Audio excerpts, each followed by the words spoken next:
Un ami me demande comment cuire des œufs. Et c'est un sujet qui m'intéresse bien, enfin, qui m'intéresse parce que les œufs sont des systèmes physico-chimiques assez simples. Et de ce fait, j'ai préparé tout ce qui suit pour lui répondre. On ne va pas cuire un œuf, on va cuire des œufs et de plusieurs façons. Voilà, alors commençons ainsi avec la question de cuire des œufs. Bon, on suppose que c'est des œufs de poule. Et comme toujours, je ne mettrai aucune référence en bas des diapositives. D'abord parce que c'est souvent écrit trop petit, et ensuite parce que je maintiens à la disposition de chacun pour répondre à toutes les questions. Évidemment, quand je dis quelque chose, j'ai des références scientifiques, et j'ai des références scientifiques bien choisies, c'est-à-dire je fais toujours référence à la plus ancienne mention euh, d'une découverte, puisque c'est ça la question, la façon éthique de faire. Voilà. Donc hervé.tis@agroparistech.fr. Alors, on va commencer par cuire classiquement un œuf sur plat. Donc voilà un œuf sur le plat bien fait. Donc il est bien rond, il est correctement cuit de façon homogène pour la partie du blanc. Le jaune est jaune. À noter que selon Madame Saint-Ange, qui est un auteur à succès du début du XXe siècle, il aurait fallu que le jaune soit au miroir, c'est-à-dire légèrement voilé. Bon, mais c'est déjà pas mal. Là, il est cuit dans une espèce de cercle qu'on pose sur une surface chauffée. Voilà. Alors, en réalité, l'œuf se fait classiquement soit dans une poêle, soit dans un petit ramequin à bord bas. Euh, la poêle, ça s'étale n'importe comment, alors que le ramequin permet effectivement d'avoir cette forme bien ronde et bien ramassée, qui, on le verra, a un autre avantage, le fait que ça soit ramassé et que la cuisson puisse être un peu plus intéressante. Mais allons-y voir proprement. Ce qu'on commence par faire, c'est mettre du beurre, et il est de notoriété publique que le beurre fond et crépite. Alors, fond, c'est simple, il fond, et on voit bien que ce n'est pas homogène, c'est-à-dire qu'il y a des parties jaunes, il y a des parties pas jaunes, il y a des bulles, et ça crépite, c'est-à-dire les bulles viennent éclater. Alors, pourquoi tout ça?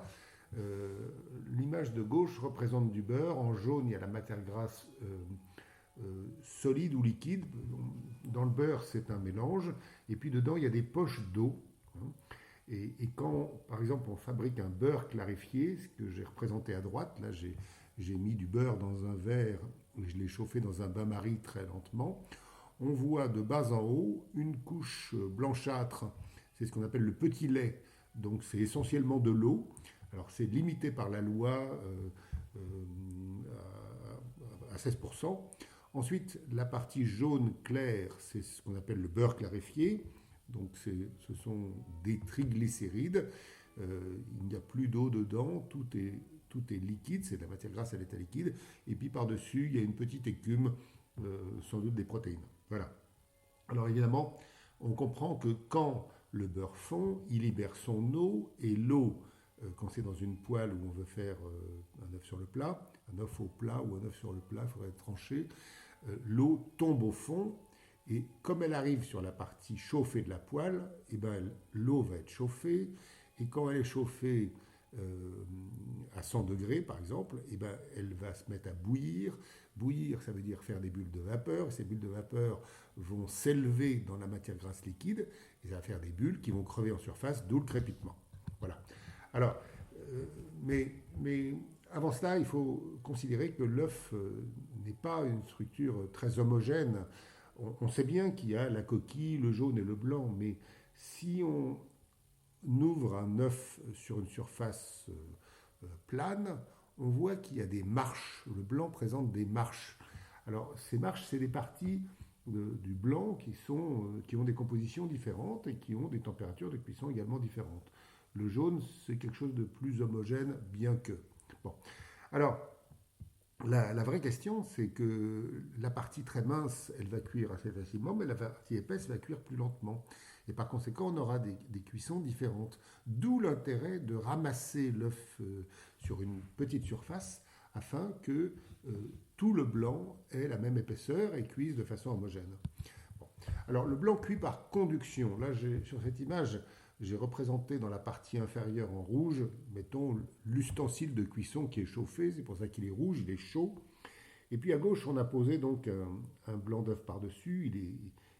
Je l'ai représenté blanc, bien qu'en réalité le blanc d'œuf soit jaune, légèrement verdâtre, transparent. Mais la chaleur va se propager de bas en haut progressivement. C'est assez lent, donc plusieurs minutes pour un blanc d'œuf. Et la conduction correspond, dans le cas d'un liquide, à l'agitation des molécules. C'est-à-dire plus les molécules, notamment les molécules d'eau, sont chaudes, plus elles sont rapides. Alors on parle de transfert de chaleur, mais la chaleur, qu'est-ce que c'est? C'est de l'énergie, et l'énergie, in fine, c'est la vitesse des molécules d'eau. Et quand les molécules d'eau sont suffisamment rapides, elles vont taper dans les protéines qui sont présentes, et à ce moment-là, ça fera la coagulation, c'est ce qu'on verra plus tard. Alors, donc, il y a trois parties quand on casse l'œuf, ça cuit par conduction, et puis il y a donc cette eau qui s'évapore, c'est ce que j'ai évoqué tout à l'heure. J'y reviens maintenant de façon un peu quantitative. L'ordre de grandeur à bien considérer, à bien avoir en tête en cuisine, c'est que 1 gramme d'eau, ce que j'ai représenté à gauche, c'est-à-dire un cube de 1 cm par 1 cm par 1 cm, ça engendre 1,5 litre de vapeur. Donc une toute petite quantité d'eau qui s'évapore fait beaucoup de vapeur. Beaucoup de vapeur, ça veut dire des grosses bulles qui veulent s'échapper et qui crépitent. Hein. D'où le gonflement des soufflets, d'où le gonflement des cakes, etc. En cuisine, n'oublions pas que quand il y a un gonflement, c'est sans doute l'eau qui s'évapore puisque les aliments sont faits majoritairement d'eau. Voilà. Alors la coagulation, arrivons-y. À gauche, j'ai fait un modèle de blanc d'œuf. Alors dans le blanc d'œuf, il y a 90% d'eau et 10% de protéines. Alors l'eau, j'ai représenté ça par des espèces de petites têtes de Mickey. Hein. Chacune de ces molécules est faite d'un atome d'oxygène et de 2 atomes d'hydrogène. Tout cela est très désordonné. Là, j'ai représenté dans la même direction, mais ça n'a pas de sens. Il faut simplement savoir qu'en masse, donc, il y a 90%. Et puis, dedans, il y a 10% de protéines. Alors, les protéines, j'ai représenté dans des espèces de fils. Hein. Les protéines ont des molécules en forme de fils, essentiellement, repliées sur eux-mêmes pour certaines des protéines. Et il se trouve que quand on chauffe, je vous ai dit que les molécules d'eau s'agitent très fort, et elles vont taper dans les protéines se déroulent, mais il se trouve que quand les protéines se déroulent, elles peuvent s'attacher, former un réseau, donc une sorte de filet, et donc on a quelque chose qui ne s'écoule plus. C'est ça la coagulation du blanc d'œuf. Bon, on y reviendra plus tard, mais pour l'instant, gardons cette idée. Bon. L'eau est piégée dans le filet, comme les poissons dans un filet de pêcheur. Et donc, le blanc d'œuf coagulé ne coule plus. Bon. Passons maintenant à l'œuf dur. Alors, ici, j'ai représenté un œuf dur tout à fait classique qui a été cuit dans l'eau bouillante pendant 10 minutes. Qu'est-ce qu'on voit? On voit le blanc. Donc, vous vous rappelez que le blanc, quand il est cru, il est jaune, légèrement verdâtre et transparent. Là, il est devenu blanc et opaque. Le jaune après, qui est, la teinte s'est un peu éclaircie. On commence à avoir une petite granularité. Et puis surtout, on voit que le jaune est très décentré dans le blanc. Alors ça, ce n'est pas le signe d'un très beau travail, mais c'est le fait. Voilà ce qu'on obtient quand on met un œuf dans de l'eau et qu'on cuit pendant 10 minutes. Alors les cuisiniers du passé ont dit des tas de choses fausses, en particulier que le jaune serait plus dense que le blanc, c'est-à-dire qu'en fait il tomberait. En l'occurrence, il flotte et on va y revenir. Alors, ce qu'il faut éviter quand on fait un blanc d'œuf, c'est ça. Alors ça, malheureusement, je le vois dans des sandwicheries et je suis jamais content. C'est le pire du pire, c'est-à-dire le blanc d'œuf est caoutchouteux, le jaune est devenu sableux, mais sableux et sec en bouche, c'est insupportable, et surtout il y a cette espèce de cerne vert horrible et nauséabond de surcroît, peut-être malsain également.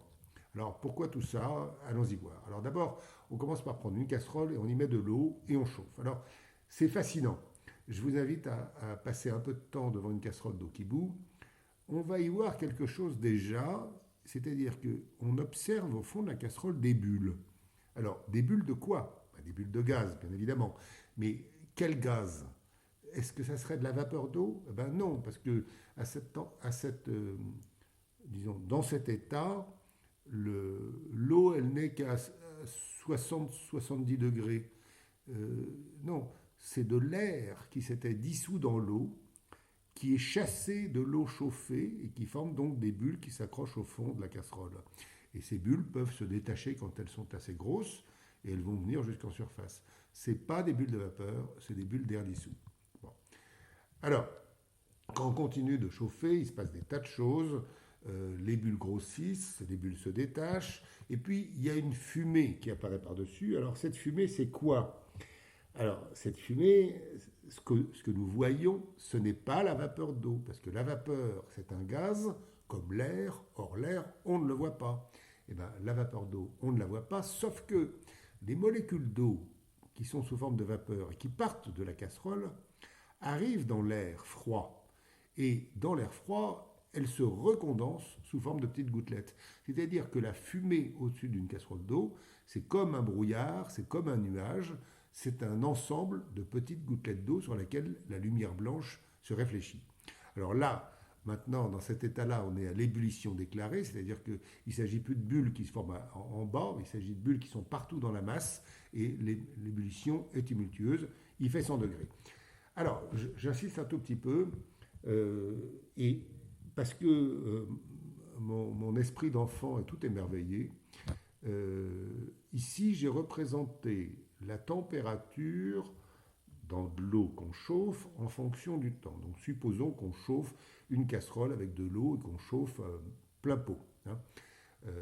On voit la température qui augmente, c'est la courbe rouge, donc le temps passe et la température augmente. On ne dépassera jamais 100 degrés, enfin, dans les conditions habituelles de pression, de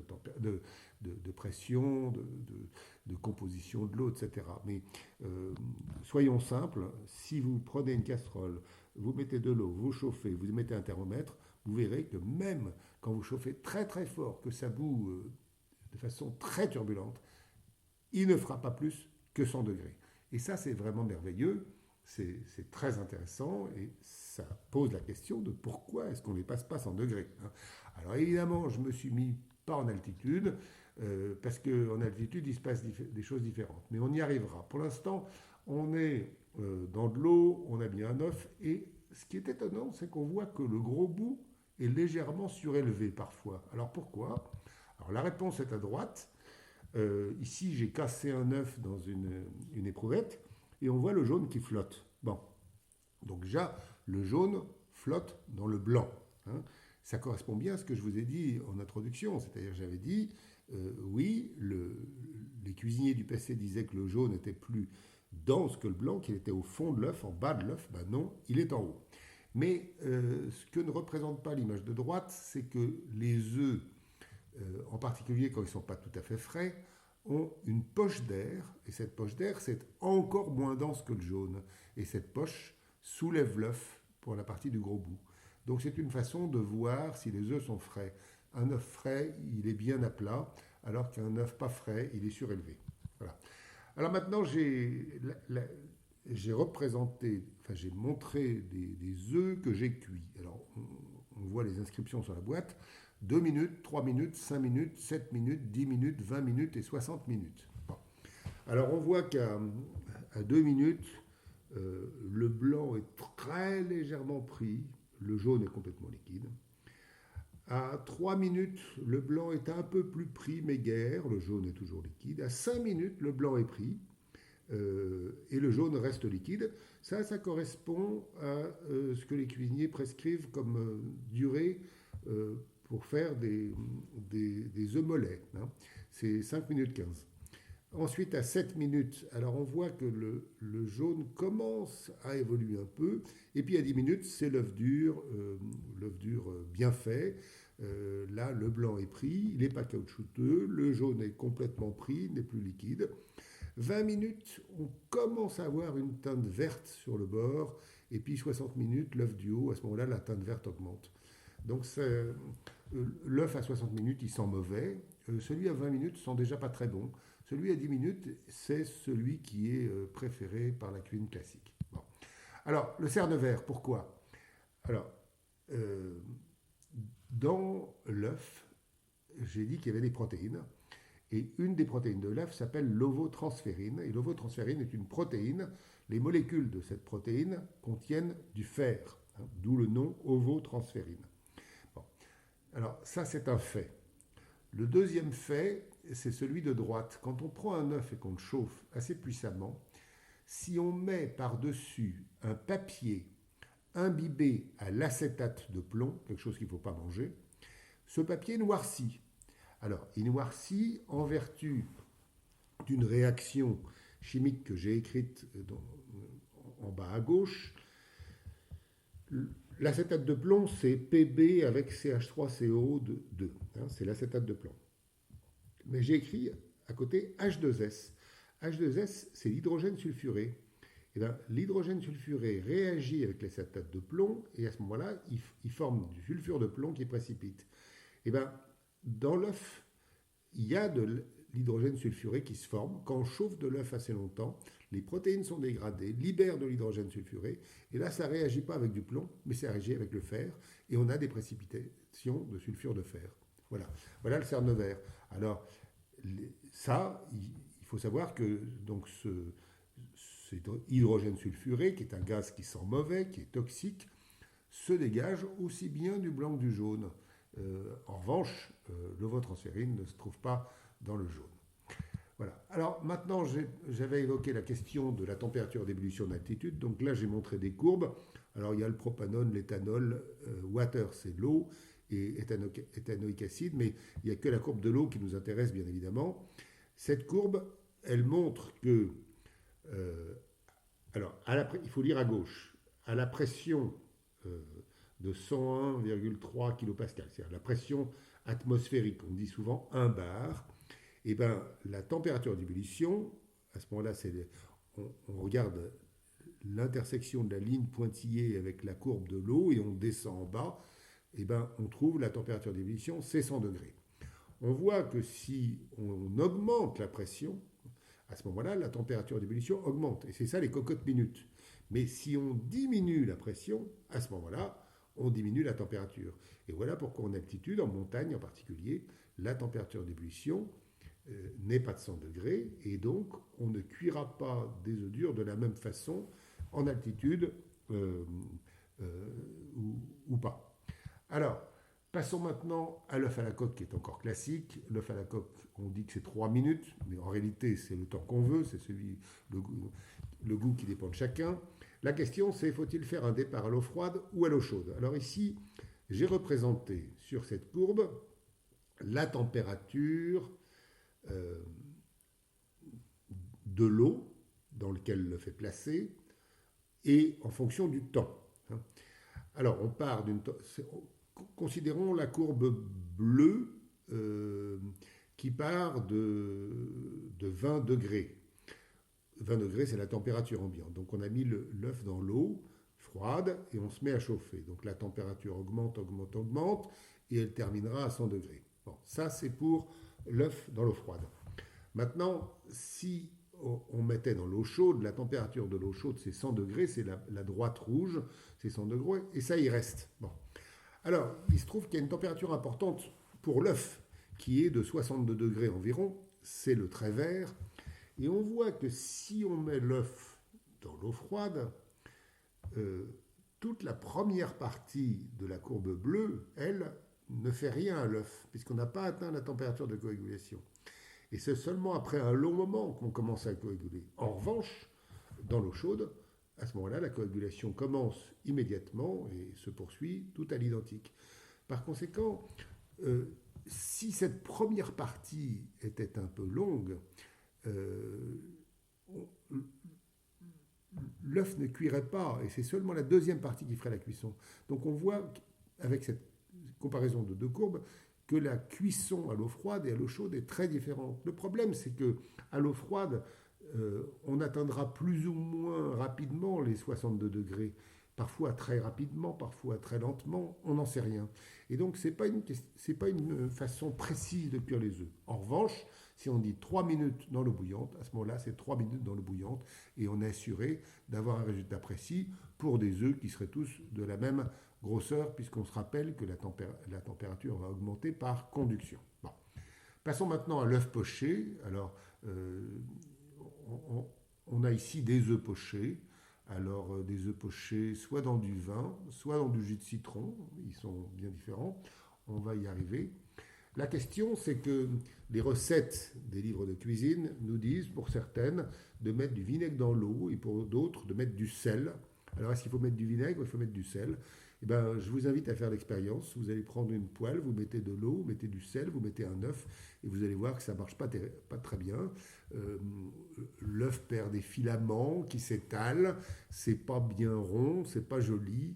Alors que si vous mettez du vinaigre, une bonne rasade de vinaigre, à ce moment-là, vous aurez un œuf poché, c'est-à-dire dans une poche. Je profite de l'occasion pour insister un peu sur ce mot poché. Poché, ça veut dire qu'il y a eu une poche. Et effectivement, quand on fait un œuf poché, il y a une coagulation d'une poche à l'extérieur de l'œuf. En revanche, dans d'autres circonstances, par exemple le poisson, il n'y a pas de poche et le poisson n'est pas poché. Donc on réservera le mot poché aux circonstances pour lesquelles il y a vraiment une poche. Et on retiendra surtout que pour pocher un œuf, il faut du vinaigre ou du jus de citron. Et dans un séminaire de gastronomie moléculaire, dont le compte-rendu est en ligne, sur le site du Centre international de gastronomie moléculaire et physique, on verra les résultats que nous avons obtenus en comparant du jus de citron ou du vinaigre. Alors, il faut maintenant terminer avec du plus récent, mes inventions des œufs à 65 degrés, les œufs parfaits, les œufs à 66 degrés, etc. Une vieille invention que j'ai faite, je pense que c'était dans les années 90. Et voilà, par exemple, un œuf. Voilà mon premier œuf, je crois que c'est mon premier œuf parfait. J'ai appelé ça œuf parfait, ce qui est une mauvaise terminologie, mais elle s'est imposée. C'est un œuf qui a cuit pendant plusieurs heures. Et on voit que le blanc n'est pas caoutchouteux, le jaune est resté liquide et il est absolument délicieux.